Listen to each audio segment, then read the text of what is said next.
Non, je voulais juste faire peut-être un peu de digression, mais toujours sur la question du statut et de la mutation que, à mon sens, on est en train de traverser. Il y a un aspect qu'on n'a pas évoqué, c'est le phénomène de l'auto-entrepreneuriat.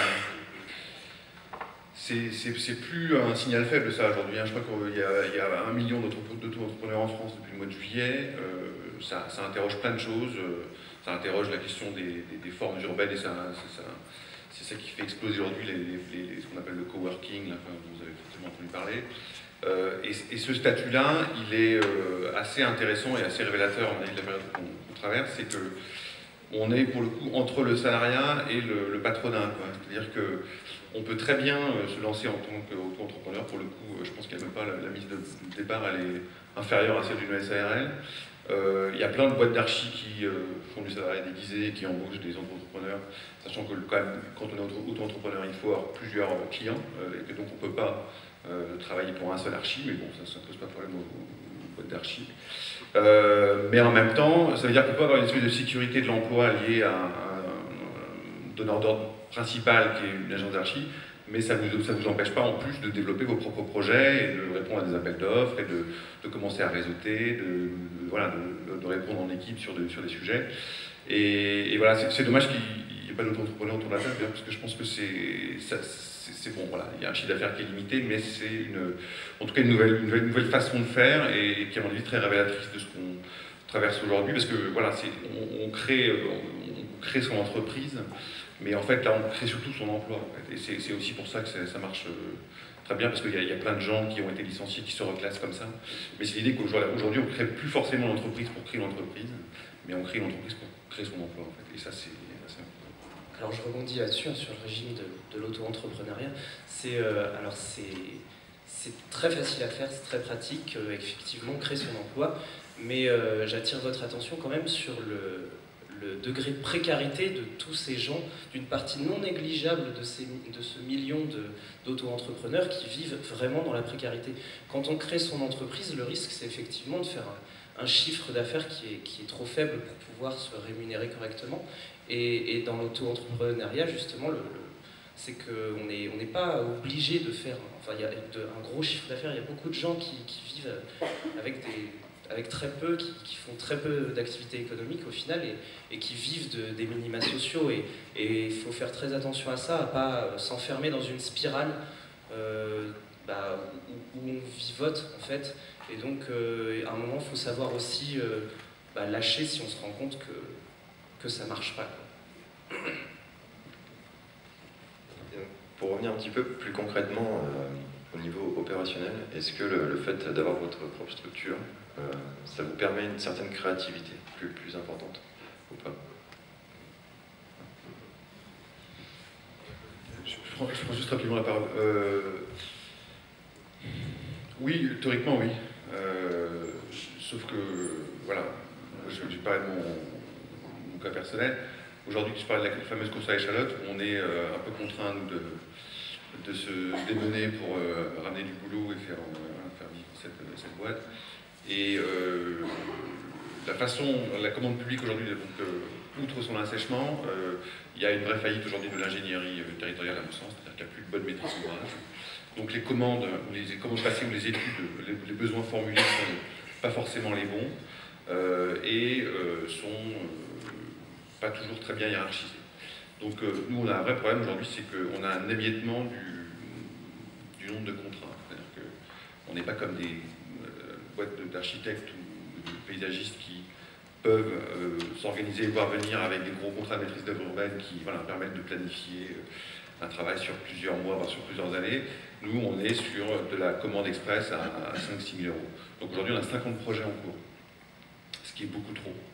Et c'est ce qu'on appelle au rugby se consumer dans les regroupements. C'est-à-dire qu'on n'est pas du tout, on se disperse. On doit être partout à la fois, on passe notre temps dans les trains, et puis on n'est pas du tout sérieux, performant et créatif pour le coup, parce qu'on est obligé avec ce fameux million d'euros là, qui est une obsession pour le coup. Donc voilà, ça dépend des conditions dans lesquelles on est amené à le faire, mais la créativité, oui, c'est l'objectif. Mais voilà, la frustration aujourd'hui, c'est que je n'ai pas le sentiment d'être toujours apporteur de valeur ajoutée, et je n'ai pas toujours le sentiment d'être créatif, justement. mais parce que je sais aussi que ça m'est un peu imposé par le système dans lequel je m'inscris, qui est celui de la commande publique, qui n'est pas toujours très bien foutu.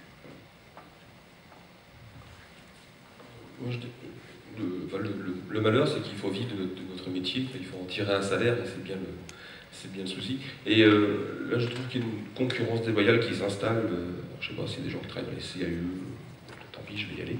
Il y a une concurrence avec ce que l'on appelle le secteur public, mais qui font finalement notre métier, et qui ont des structures qui leur permettent à eux d'avoir le temps, de ne pas avoir le souci de la rentabilité. Et là, effectivement, je vois une belle différence de ce qui peut sortir de ces structures et par rapport au temps que nous avons, nous. Donc ça, c'est une petite injustice qui est en train de se généraliser quand même. Après, la créativité, c'est vrai qu'on travaille un peu dans la panique de temps à autre, mais peut-être que des fois, la panique, ça nous rend plus créatifs aussi. Je ne sais pas quoi dire là-dessus. Est-ce qu'avoir trop de temps permet d'être plus créatif? J'en sais rien, évidemment.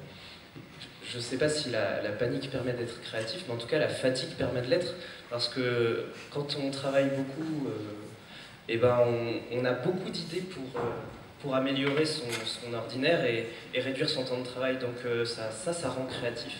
Après, on a un fonctionnement particulier, nous aussi, comme le disait Céline, c'est qu'on travaille sur un niveau horizontal, il n'y a pas de hiérarchie, et donc on se réunit, nous, tous les lundis matins en réunion d'équipe. Et effectivement, cette forme-là, où tout le monde peut s'exprimer, ça permet effectivement d'être très créatif, bon, parfois au détriment du caractère opérationnel de la structure, mais c'est vrai que ça c'est vachement bien, c'est vachement enrichissant, et ça permet aussi d'avoir, de discuter, de faire du brainstorming, hein, d'avoir des idées qu'on n'aurait pas eues autrement.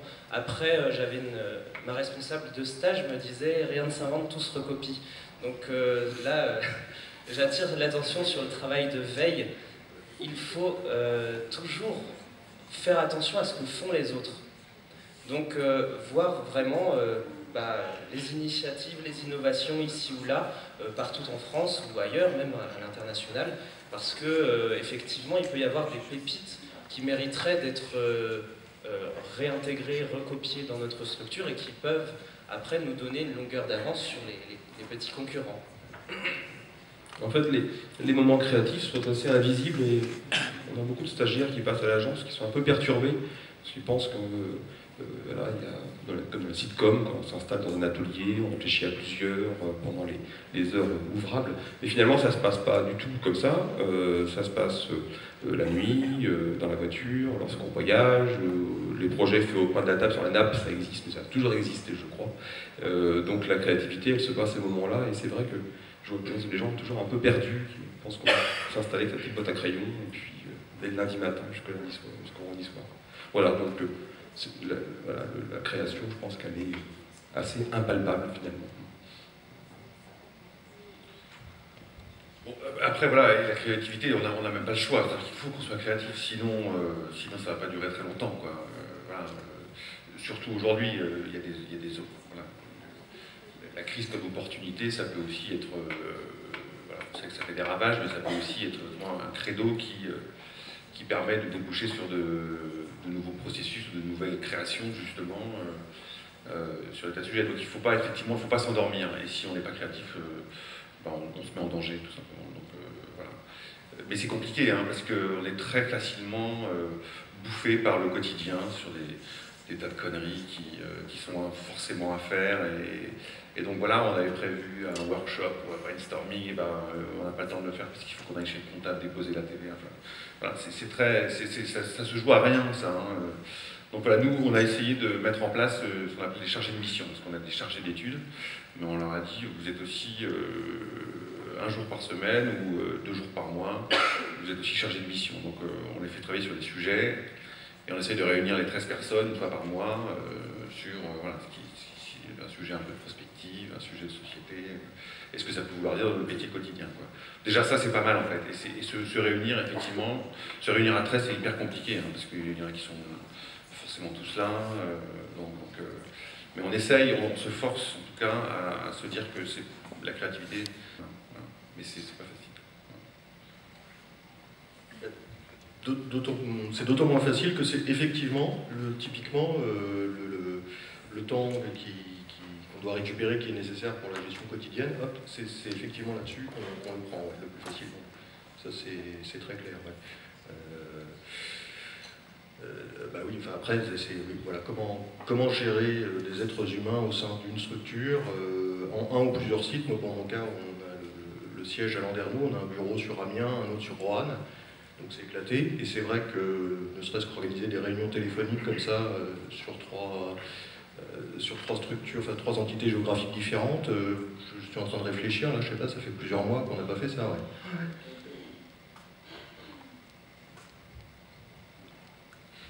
Oui, bah, sur la créativité, voilà, moi je ne vais pas faire long parce que j'ai pas encore beaucoup de recul, hein, donc je ne vais pas non plus m'étendre. Juste pour dire que moi, le seul endroit où je peux faire preuve de créativité, c'est dans ma façon d'aborder un appel d'offres, dans ma façon d'aborder une audition aussi, avec les élus. Maintenant, l'avenir me dira si cette créativité-là elle fonctionne ou pas. Ce qui est sûr, c'est que dans mes appels d'offres, j'ai pu tenter des choses que je n'avais jamais eu le droit de tenter parce que j'avais une hiérarchie dans mon bureau d'études précédent et que je n'avais jamais eu le droit de tenter avant. Voilà.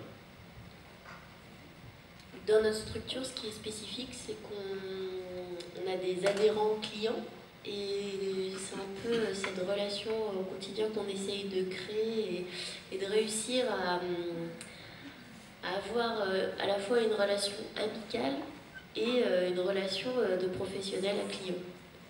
C'est un peu au quotidien un travail d'animation, pas toujours évident à mener. Alors j'ai une question pour Joris et puis les autres pourront répondre après. Comment on sort comme ça avec une maîtrise d'aménagement et puis qu'on veut se lancer? Est-ce qu'on regarde les voies les plus porteuses, on fait un petit peu un inventaire de ce qu'on peut faire? Ou alors on se dit, non, moi j'ai envie de faire du conseil aux communes par exemple, et puis je me lance, on verra.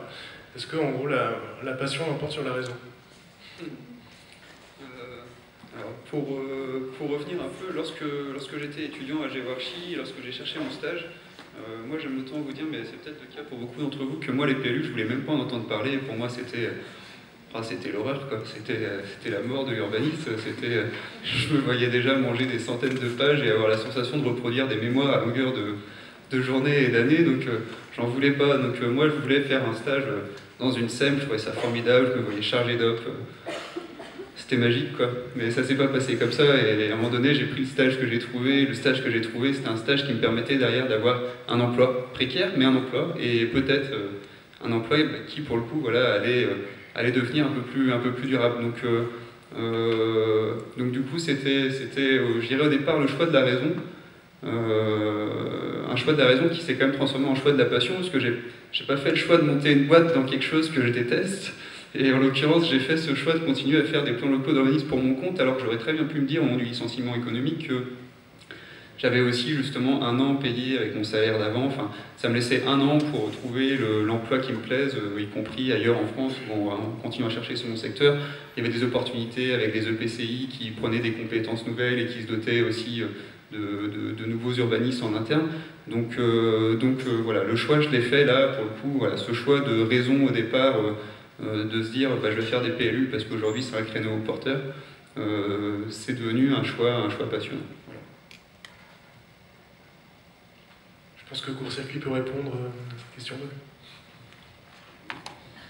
2. Alors, peut-être que certains d'entre vous déjà pourraient penser que notre secteur d'activité est différent s'éloigne fortement de l'aménagement et de l'urbanisme. Moi je dirais que non. Au final, on y est toujours, on est dans le développement des circuits courts, donc ce qui pose aussi la problématique de l'aménagement du territoire. D'ailleurs, on vient d'intégrer le conseil de développement du pôle métropolitain et on va être conseiller des élus sur les thématiques de l'aménagement. Sinon, sur la motivation, moi je vous pousse aussi dans ce contexte économique défavorable. On est là, nous, avec vous, on est la génération crise et on arrive sur un marché du travail très difficile. Donc finalement, vous allez peut-être être obligé de créer votre entreprise parce que vous ne trouverez pas de travail. Enfin, j'espère quand même pour vous que vous en trouverez. Mais une partie. Ouais, voilà. Et donc, pensez à être créatif aussi sur la nature de l'activité. Ouvrez vos horizons, vous n'êtes pas... Enfin, il y a l'aménagement du territoire, stricto sensu, mais il y a aussi de vastes domaines qui se prêtent à notre champ d'analyse en tant que gens qui réfléchissent sur l'aménagement. Donc il y a vraiment... et moi, ce qui m'intéressait justement dans les circuits courts, c'est ça, en ça que c'est un choix passion, c'est cette dimension de réfléchir sur un territoire et d'agir concrètement sur celui-ci. Donc c'est vraiment quelque chose qui... voilà, choix passion qui a sa cote. Je crois que c'est difficile de le résumer à un choix cornélien. Il faut prendre des deux. On a envie de le faire, on se lance, mais il y a toujours la raison qui nous dit attention, il faut être rationnel, il faut aussi réfléchir à certains équilibres. Et donc, quand on se lance, il ne faut pas oublier la passion et il ne faut pas oublier la raison. Il faut réussir à trouver le bon équilibre. Après, voilà, c'est pas drôle tous les jours, hein, on fait des trucs extrêmement chiants, faut quand même le dire. Faire une étude d'impact environnemental, c'est d'un pénible achevé, quoi. Mais des fois, il faut en faire. Des fois, c'est sur des projets intéressants. Des fois, on rencontre des gens intéressants. Mais voilà, il y a quelques exercices de style, parfois qu'on est obligé de faire, qui sont un peu pénibles. Après, voilà, on peut aussi dire qu'on fait de l'urbanisme, quoi. Ou de la programmation urbaine, et c'est tellement générique qu'on peut faire un peu ce qu'on veut, quoi. Faut après se dire que ça reste ouvert. Enfin, je pense pas que se dire je vais me mettre spécifiquement sur les PLU des villes de 5 à 15 000 habitants, ce soit une façon de penser. Je pense qu'il faut arriver en étant un peu ouvert, quoi. Et justement en mettant à profit ce qu'on vous a enseigné ici, c'est-à-dire de la polyvalence et de la curiosité et de l'adaptabilité. Voilà.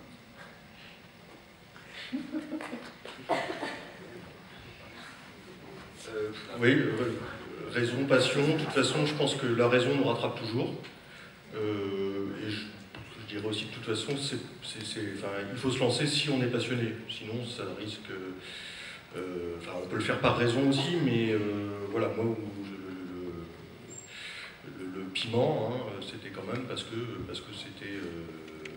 c'est une passion de travailler, de développer des projets renouvelables, etc. Ça fait sens pour moi, donc c'était important. Et la raison, elle me rattrape tout de suite parce qu'il faut bien croûter à la fin du mois, donc on a fait un truc super, on y a passé 4 fois le temps qu'on a vendu, bon on le fait une fois. Mais c'est ça aussi, voilà, c'est que tout ça finalement ça s'équilibre avec le temps. Et puis encore une fois, si ça s'équilibre pas, si ça marche pas, c'est pas dramatique, quoi. On aura essayé quelque chose. Enfin, moi j'ai tendance à penser qu'il vaut mieux éventuellement échouer, c'est pas la finalité bien sûr, que de regretter de ne pas avoir essayé.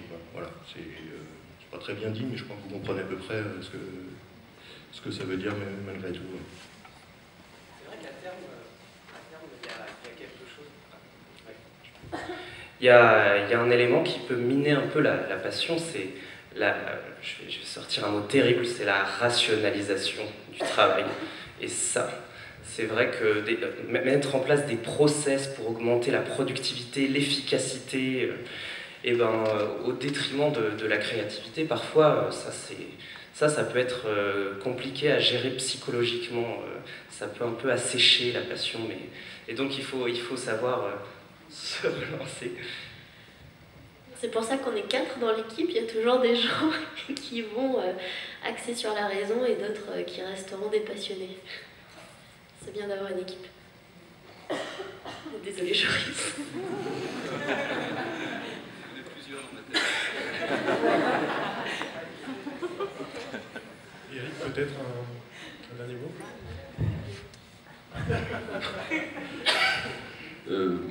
Non, je ne sais pas quoi répondre. De toute façon, que l'on cherche un emploi déjà existant ou à créer, on est tous dans la même situation. C'est que là, bientôt, vous allez plonger dans le monde des adultes, entre guillemets, et il va falloir vous débrouiller pour vivre. Vous allez avoir des enfants. Enfin, à un moment donné, c'est le système D quand même. C'est qu'il y a l'urgence, c'est de vivre après le mieux possible. Bon, voilà, c'est ce qu'on essaie de faire avec sa propre conscience, ses capacités, et puis c'est une sorte de bateau, vous êtes embarqué là-dedans, puis effectivement, on se tape des journées très très pénibles, mais tout le monde, voilà. Donc, merci à tous de nous avoir laissé ouvrir vos structures. Je pense qu'il y a beaucoup de questions dans le public, enfin j'espère en tout cas, donc on va tout de suite passer aux questions du public.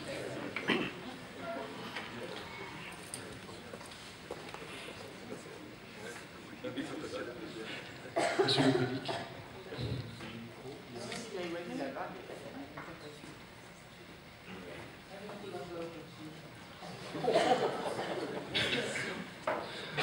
Bien, je ne m'adresserai pas au grand patronat qui s'est regroupé d'ailleurs dans la partie droite de l'estrade, mais à Joris. En revanche, avant, je voudrais vous dire que hier, Ouest France a publié les résultats d'un travail scientifique qui démontrait que lorsque l'on travaillait plus de 48 heures par semaine, on était menacé par une consommation excessive d'alcool. Alors, bon, alors c'est peut-être là que se trouve la créativité, ça ne s'était pas dit dans l'enquête. Bon, un petit regret aussi avant de poser la question à Joris, mais c'est maintenant qu'on peut le faire. On a beaucoup insisté sur les aspects techniques, administratifs, enfin tout ça qui évidemment pouvait plomber un peu l'ambiance. On ne vous a pas demandé pour présenter par exemple une réalisation, une étude où vraiment vous avez pris du plaisir et vous pensez avoir fait quelque chose qui a servi l'humanité. Bon. Alors ma question, ça on pourra peut-être le faire après. Joris, tu as dit qu'effectivement ce qui était compliqué quand on commençait jeune, qu'on était seul, c'était de se constituer un réseau.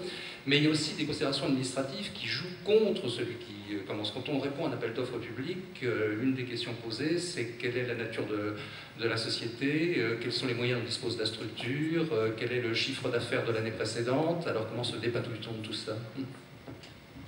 Alors, j'ai des réponses pour tous ces points. Et alors, qu'est-ce qu'on met pour le chiffre d'affaires de l'année précédente? On met rien, on met création 2014. Voilà, donc ça le justifie. Il faut effectivement, lorsqu'on répond à des appels d'offres et des marchés publics, donc, afficher une équipe, c'est-à-dire que prétendre que l'urbaniste seul va faire l'ensemble du PLU aujourd'hui, clairement, c'est perdre des points dans la réponse à l'appel d'offres. Et donc, lorsqu'on n'a pas les compétences en interne, ben, on s'associe. C'est-à-dire qu'on trouve des partenaires, de préférence des gens qu'on connaisse, avec lesquels on a envie de travailler, avec lesquels on se voit travailler plusieurs fois, c'est-à-dire pas faire un one-shot, faire une tentative à un endroit et puis arrêter, mais plutôt essayer de construire quelque chose dans la durée avec ces autres bureaux d'études, justement, pour adopter voilà, une méthode de travail commune, des habitudes de travail. Et donc moi je m'associe en l'occurrence en particulier, j'ai été loin d'être une flèche en environnement, et donc du coup aujourd'hui c'est quand même une part importante d'un plan local d'urbanisme, faire un état initial de l'environnement, faire une évaluation environnementale de plan local d'urbanisme. Il disait que c'était chiant, mais du coup moi je ne l'ai fait pas, voilà. Donc voilà, je m'associe avec un bureau d'études qui fait ça pour moi, et après selon le PLU, selon l'enjeu, je m'associe de temps en temps avec un cabinet de paysagiste ou avec un cabinet d'architectes selon le type d'appel d'offres, le type de milieu justement sur lequel porte l'appel d'offres. Donc ça c'est pour cette partie-là. Pour les références, référence sur Baction, quand je commence, bah, c'est zéro, hein, j'en ai pas. Heureusement, j'ai eu une expérience avant, et donc en fait, les références que j'utilise, ce sont les références que j'ai acquises dans le cadre de mon expérience précédente de 5 ans. J'avais la chance d'être autonome sur mes dossiers, donc je peux me faire valoir comme étant l'urbaniste qui a réalisé ces missions, parce que voilà, j'ai été le seul à travailler dessus, donc je ne me mets pas en difficulté. Et surtout, ces missions-là, donc une fois réalisées, sont la propriété de la commune, et donc j'ai demandé l'accord de toutes les communes avec lesquelles j'avais travaillé précédemment pour faire valoir ces références. Et c'est là où justement je me dis que voilà, j'ai eu cette chance d'avoir une première expérience avant de lancer mon entreprise, que si je ne l'avais pas eu, je ne sais pas comment ça s'est passé pour toi, mais bah, effectivement, mes premiers appels d'offres, chiffre d'affaires l'année précédente, bah, ça aurait été zéro, équipe, ça aurait été moi, parce que j'aurais pas eu de réseau, référence, bah, j'en aurais eu aucune, et je pense que là, clairement, je veux dire, même si je réponds à 5 000 €, je pense que je ne serais pas pris, quoi. Donc voilà comment j'ai fait pour me lancer. Bon, un petit tour de table avec un projet dont vous êtes content, fier, pourquoi pas? Moi, je vais vous parler d'un projet qui me tient beaucoup à cœur. Et c'est un client qui n'est pas habituel, c'est pas une collectivité locale, c'est le syndicat des vignerons AOC du Languedoc. Voilà. Ce qui me permet de revenir de Montpellier avec du vin pour alimenter ma créativité. C'est intéressant parce que, enfin, on l'a pas dit beaucoup, mais dans ce boulot, c'est quand même toujours bien de travailler avec des gens qu'on aime bien, en fait. Enfin, voilà, des gens sympas, des gens honnêtes, des gens riches, des gens qui vous apportent des choses. Enfin, c'est aussi ça, je crois, ce boulot. Et c'est 10 000 fois plus agréable. Et pour moi, c'est une vraie composante du boulot. Et c'est aussi un projet, pour le coup, qui combine plusieurs façades. Donc, ils ont une maison des vins qui s'appelle le Mazzaporta, qui est aujourd'hui au sud de l'agglomération de Montpellier, qui est au sud de la Neuf, pas très loin du projet de Berlin Reichel sur la route de la mer. Ils nous ont auditionnés pour re-questionner leur concept de maison des vins, qui est un peu suranné maintenant, puisque c'est un équipement qui date de 1985. Et il se trouve que sur leur site, il y a également le dédoublement de la Neuf qui est en train de s'opérer. Donc ils auront le barreau de la Neuf historique au nord, le dédoublement au sud, plus le barreau LGV. Donc on leur a répondu en disant bon, on veut bien réfléchir sur votre projet, mais il faudrait peut-être aussi réfléchir éventuellement à un autre site. Ce qui n'est pas facile parce que ce sont quand même des agriculteurs, les vignerons, hein, donc c'est à eux, c'est leur propriété. Donc, mais ils nous ont pris en disant bah oui, on vous fait confiance. Et pour le coup, c'était la question du projet de territoire lié à l'économie du vin, à la question des circuits courts, etc. Et d'un projet de développement touristique et d'un projet de développement économique.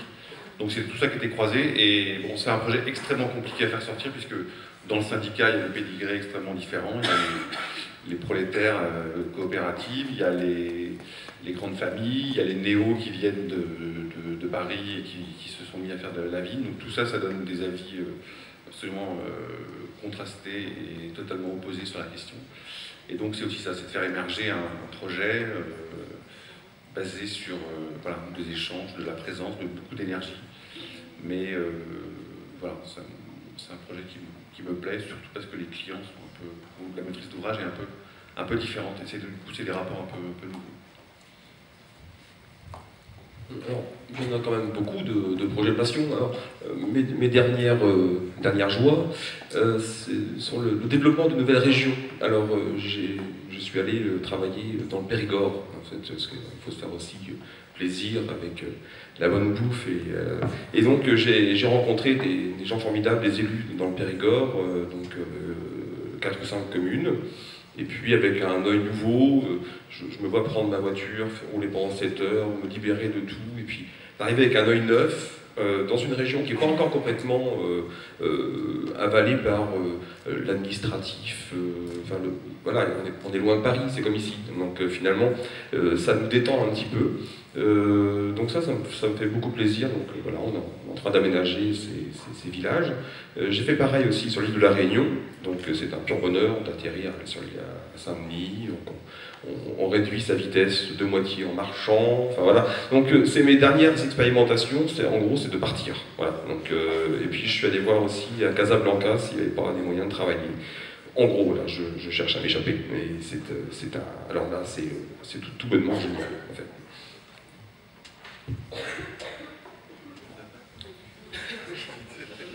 Question délicate. Non, un projet intéressant qui est vieux maintenant, c'est un projet éolien à côté de Rennes, sur la commune de Plélan-le-Grand, et qui a été monté avec un investissement collectif citoyen. Donc c'est assez compliqué, parce que pour faire très simple, un dossier administratif pour un projet éolien, c'est un investissement à risque. C'est quelques 200, 300, 400 000 euros d'investissement à risque, puisqu'à la fin, c'est la sanction, oui, vous avez le permis ou non, vous ne l'avez pas. Donc ça, cette part de risque, c'était un investisseur dont c'était le métier qui l'a assumé. Et ensuite, une fois le permis obtenu, il a ouvert le capital du projet à des gens localement. Et donc, je crois que tout à l'heure, vous parliez, alors, je n'ai pas retenu le nom, mais de l'investissement citoyen. Nous, ça s'appelait les cigales à l'époque. Donc voilà, c'est des gens qui, en gros, des riverains, enfin des gens qui habitaient le coin, qui ont décidé que c'était bien d'investir dans ce projet-là. Donc ça faisait sens dans le sens où c'était vraiment un projet de territoire. Et là aussi, pour faire très simple, quand on voit parfois les difficultés d'acceptation sociale locale des projets, qui sont des projets énormes, parfois mal construits, qui se voient beaucoup, qui sont portés par des sociétés privées. Et ben là, j'ai assisté à une appréhension de la population, j'allais dire, pour un projet comme ça. Il y avait les opposants traditionnels au départ, et tac, dès lors que la porte a été ouverte, eh bien, les choses ont été perçues complètement différemment, et voilà, ça c'était un beau projet. Ouais. Ouais, alors je sais pas si vous avez envie d'entendre parler de PLU, hein, mais disons que voilà, dans mon bureau d'études précédent, j'ai eu l'occasion de travailler en particulier sur le plan local d'urbanisme de la ville de Quiberon. Voilà, je ne vais pas vous faire le portrait, mais bon, foncier tendu, voilà, perte d'actifs, perte de jeunes, enfin un contexte voilà, social assez sélectif. Et je dirais que ma satisfaction dans ce dossier, c'était de réussir à refaire de la place voilà, pour les gens qui travaillent à l'année à Quiberon, mais qui n'avaient pas la possibilité d'y habiter.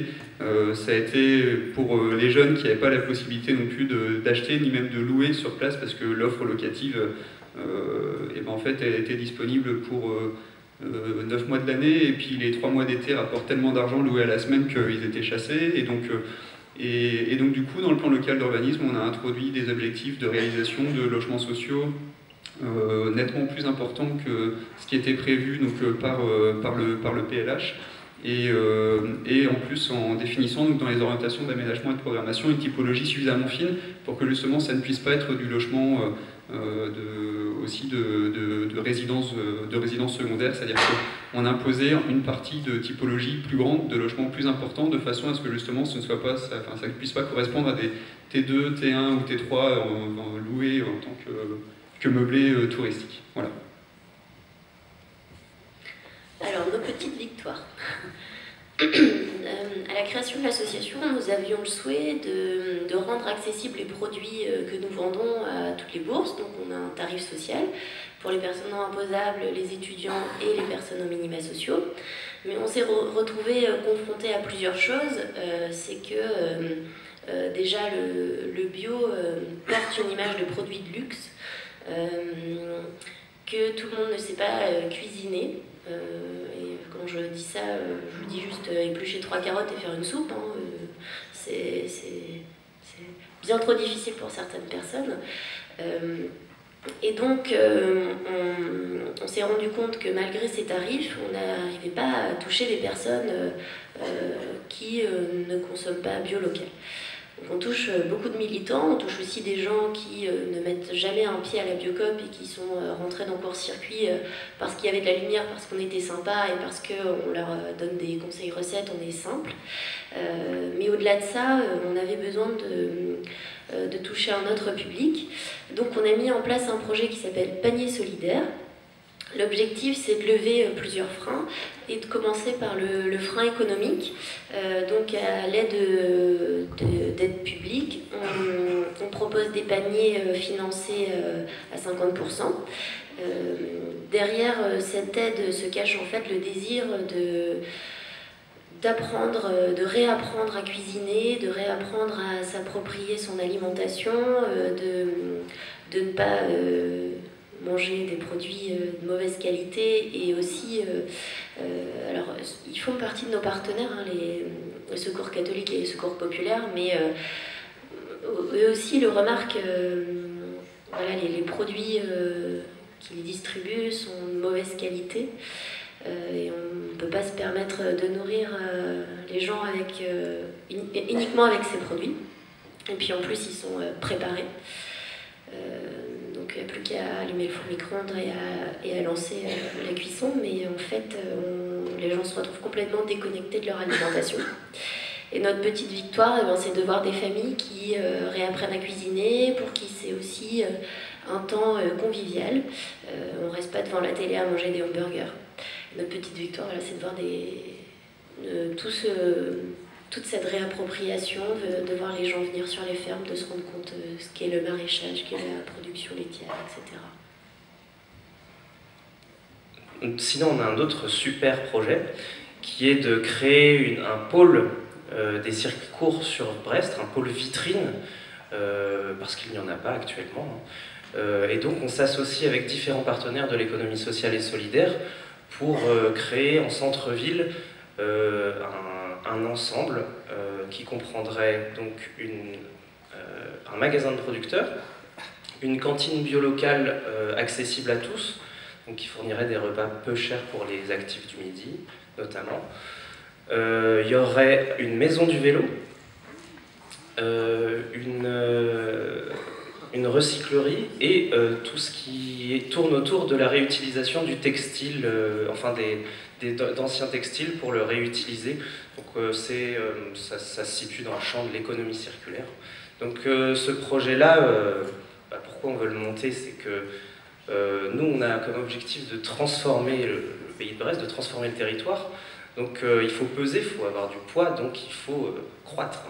Alors ça nous permettra déjà de nous faire connaître, parce que même si les circuits courts ça commence à être à la mode, très peu de gens s'y connaissent, hein, tout simplement.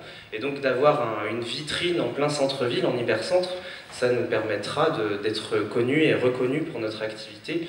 Et ce qui est intéressant aussi, c'est qu'on va contribuer d'une manière certaine à l'économie locale, puisqu'on vise, donc ce sera un pôle qui comprendra avec toutes les structures partenaires une cinquantaine d'emplois, et on vise à créer en tout une douzaine d'emplois directs et une quinzaine d'emplois indirects dans l'agriculture paysanne.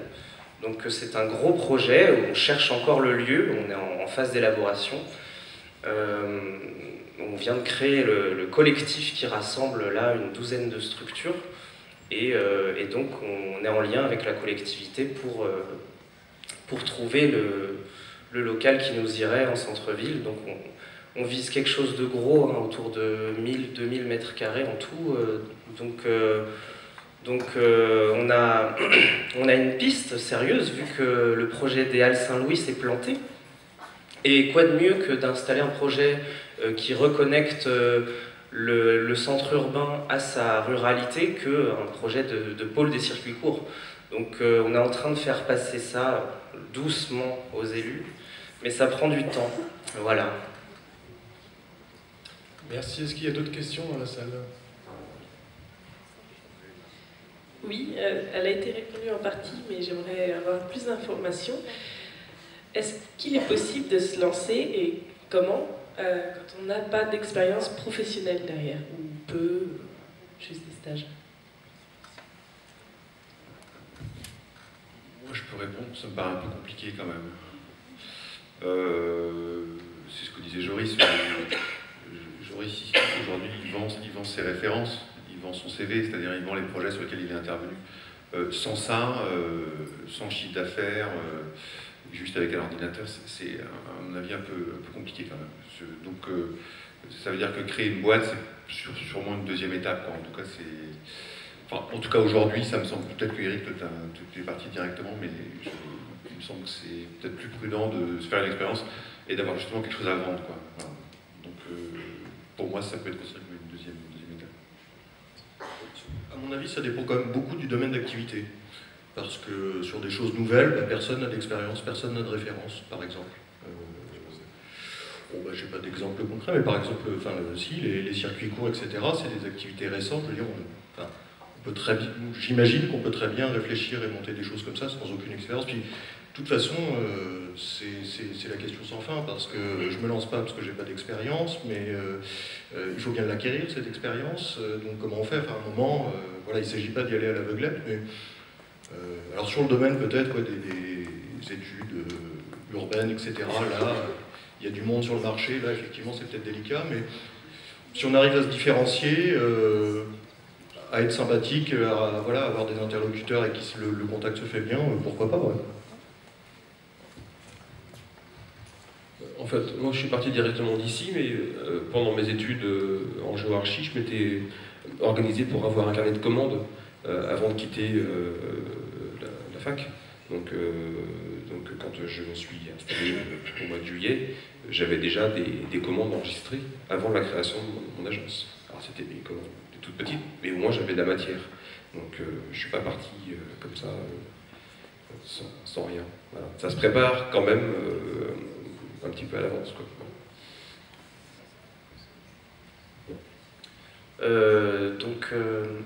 Nous, c'est un peu particulier, hein, c'est un domaine qui s'éloigne quand même un peu de l'urbanisme, mais malgré tout, je dirais quand même qu'une expérience professionnelle minimale quand même est vraiment souhaitable parce que avant de créer sa boîte, il faut déjà apprendre à travailler, tout simplement, parce que même si on a du bagage quand on sort d'un master, mais c'est pas pareil que d'être vraiment dans le monde du travail et de découvrir toutes les interactions, tous les enjeux qu'il y a aussi dans le monde professionnel.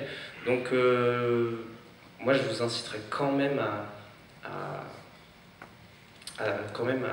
acquérir de l'expérience.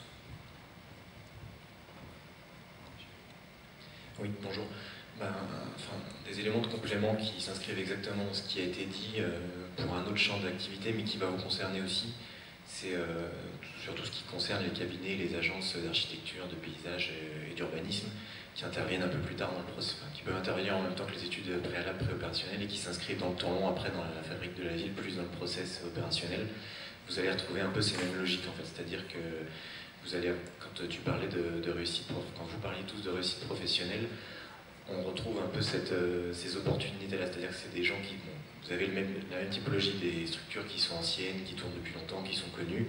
Vous avez aussi des structures plus jeunes, nous en SEM on les cherche des fois pour les faire venir sur les territoires, des structures qui existent depuis quelques années et qui, moi je l'ai vu en tout cas à plusieurs reprises, qui s'éclatent en fait. C'est des gens qui sont, oui, ça sera plus 30-35 ans effectivement, c'est des gens qui ont déjà eu les premières expériences, qui ont accumulé un petit peu de savoir-faire, une méthodologie de travail effectivement pour être meilleur tout simplement, parce que c'est totalement ce que vous disiez, vous arrivez dans un milieu concurrentiel, il faut se faire une place, donc c'est, je pense, un peu plus sécurisant.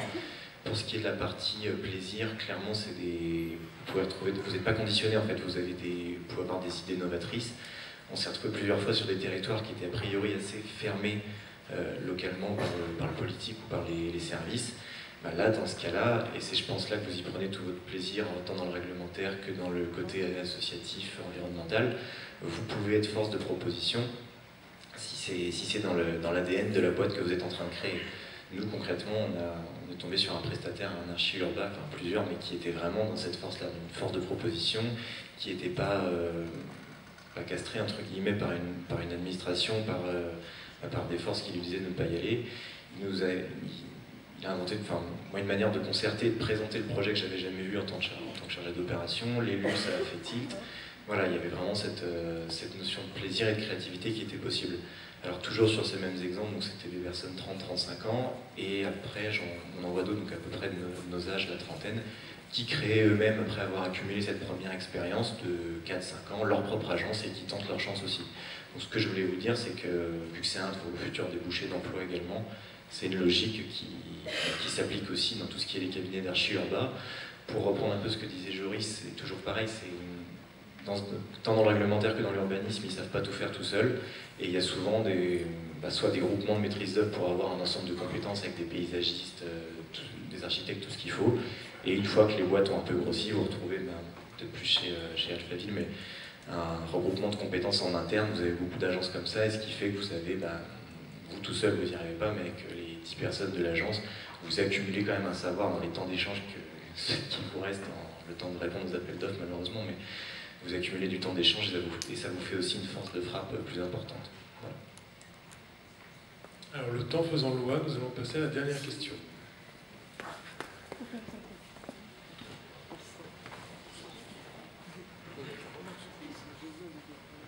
Bonjour, je me présente Ken Ploumarche, licence 3. Tout ce que vous dites, je trouve ça très intéressant, les créations d'entreprises, c'est un truc intéressant. Mais un truc que je vois, moi actuellement, par exemple, création d'entreprise, c'est quelque chose qui me fait peur, je dois l'avouer. Surtout la pression morale, le fait d'avoir des salariés qui dépendent de nous. Et justement, j'aimerais savoir, pour vous, quand vous étiez encore en études, comment vous voyez ça? Est-ce que vous avez déjà envisagé créer une entreprise? Quel était votre sentiment par rapport à tout ça, justement?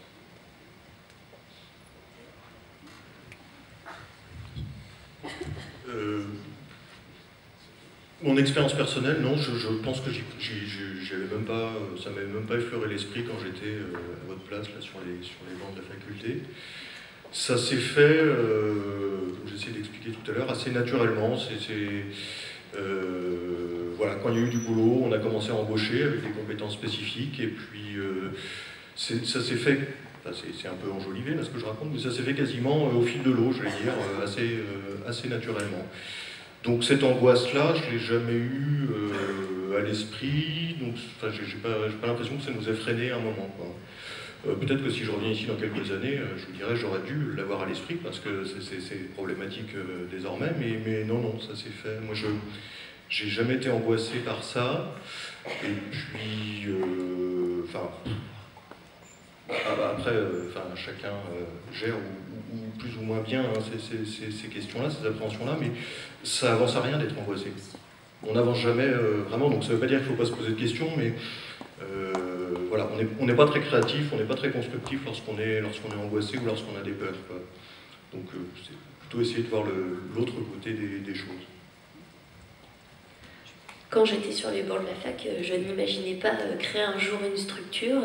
En fait, ça se fait au fil du temps, les rencontres, et puis souvent c'est l'occasion qui fait le larron, donc il faut laisser les choses venir, et puis effectivement, ça sert à rien de se bloquer ou d'angoisser. Des fois, il faut laisser prendre la passion, et puis rationaliser un petit peu aussi. Et c'est comme ça qu'on réussit à avancer. Pareil, hein, comme je vous le disais tout à l'heure, vu que je m'étais imaginé chargé d'opération, forcément je m'étais jamais imaginé monter ma boîte et je m'étais plutôt vu embaucher dans une SEM ou une interco, donc c'est pareil, c'est quelque chose qui est vraiment venu spontanément, enfin voilà, après 5 ans dans une première boîte en se disant, bah voilà, pourquoi pas moi, c'est tout. Voilà.